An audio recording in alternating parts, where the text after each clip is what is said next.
ଜଣେ ଋଷିବର ଗଙ୍ଗା ନଦୀ କୂଳରେ ବାସ କରୁଥିଲେ। ସେ ଜନ୍ମରୁ ଅନ୍ଧ ଥିଲେ।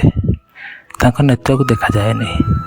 ସେ ପ୍ରତିଦିନ ସନ୍ଧ୍ୟାରେ ହରିଙ୍କ ନାମ ଜପ କରି ପର୍ବତ ଉପରକୁ ବୁଲିବାକୁ ଯାଆନ୍ତି। ସନ୍ଧ୍ୟା ସମୟରେ ପର୍ବତ ମଧ୍ୟରେ ଅନେକ ଗୁଡ଼ିଏ ଖାଇ ଥାଏ। ଦିନେ ତାଙ୍କର ଶିଷ୍ୟ ପଚାରିଲେ, ଗୁରୁଦେବ, ଆପଣ ପ୍ରତିଦିନ ସନ୍ଧ୍ୟାରେ ପର୍ବତ ଉପରକୁ ଭ୍ରମଣ କରିବାକୁ ଯାଉଛନ୍ତି, କିନ୍ତୁ ଆପଣଙ୍କର ନେତ୍ର ଭଲସେ ଦେଖାଯାଏ ନାହିଁ। ଏଠି ବହୁତ ଘାଇ ଅଛି। ଆପଣଙ୍କ ପଡ଼ିଯିବାର ବହୁତ ସମ୍ଭାବନା ଅଛି। ଆପଣଙ୍କୁ ଡର କେବେ ଲାଗେ ନାହିଁ?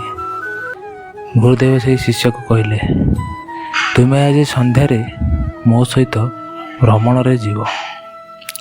ସନ୍ଧ୍ୟା ସମୟରେ ଗୁରୁଦେବ ଏବଂ ତାଙ୍କ ଶିଷ୍ୟ ଦୁଇଜଣ ଚାଲିଲେ ପର୍ବତ ଆଡ଼କୁ।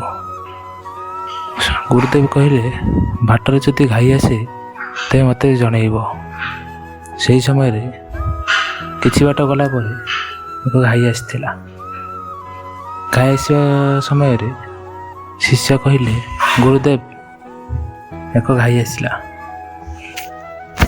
ଘାଇ ଆସିବା ଦେଖି ଶିଷ୍ୟ ସାଙ୍ଗେ ସାଙ୍ଗେ ଗୁରୁଦେବଙ୍କୁ କହିଲେ, ଗୁରୁଦେବ, ଏକ ଘାତ ଆସିଲା। ଗୁରୁଦେବ ତତ୍କ୍ଷଣାତ୍ କହିଲେ, ତୁମେ ମୋତେ ସେଇ ଘାଇକୁ ଠେଲି ଦିଅ। ଏହା ଶୁଣି ଶିଷ୍ୟ ଆଚମ୍ବିତ ହୋଇଗଲେ। ଶିଷ୍ୟ ତତ୍କ୍ଷଣାତ୍ କହିଲେ, ମୁଁ ଏହି ପାପ କାମ କିପରି କରିପାରିବି? ମୁଁ ତ ନିଜ ଶସ୍ତ୍ରକୁ ଏହା ମଧ୍ୟକୁ ଠେଲି ପାରିବି ନାହିଁ। ହେଲେ ଆପଣ ମୋ ଗୁରୁଦେବ, ଆପଣଙ୍କୁ କେମିତି ଠେଲି ପାରିବି?